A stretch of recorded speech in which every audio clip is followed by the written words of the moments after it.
माझं नाव साक्षी आहे. मी 19 वर्षांची आहे आणि एका छोट्या गावात माझ्या कुटुंबासोबत राहते.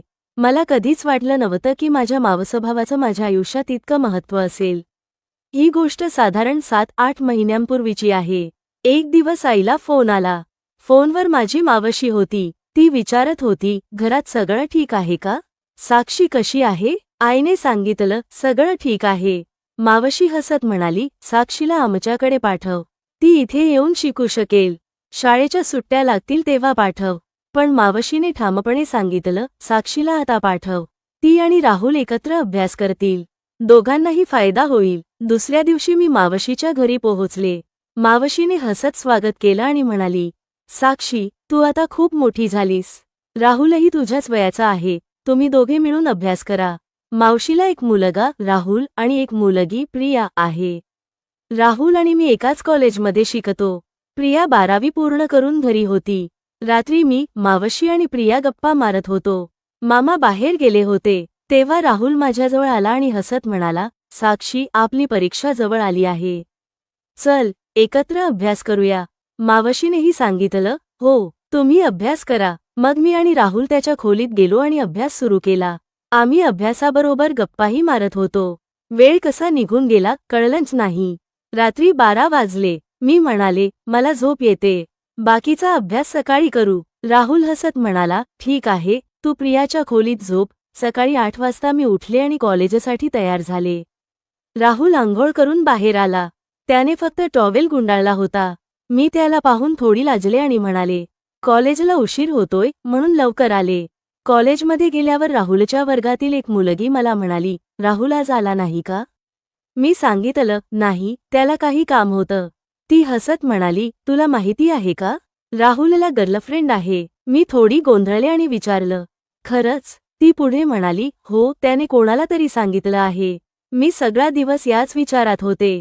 कॉलेज संपलं आणि मी घरी आले. रात्री जेवणानंतर राहुल म्हणाला, साक्षी, चल अभ्यास करूया. मी पुस्तक घेऊन त्याच्या खोलीत गेले.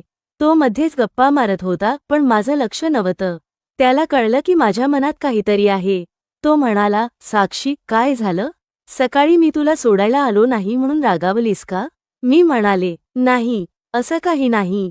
रात्री 11:30 वाजले. मी स्वयंपाकघरात चहा बनवायला गेले.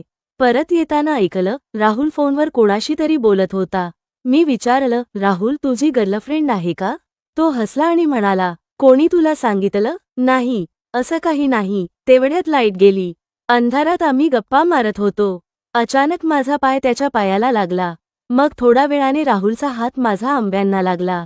राहुल मस्तीमध्ये म्हणाला, मला दूध प्यायला खूप आवडत.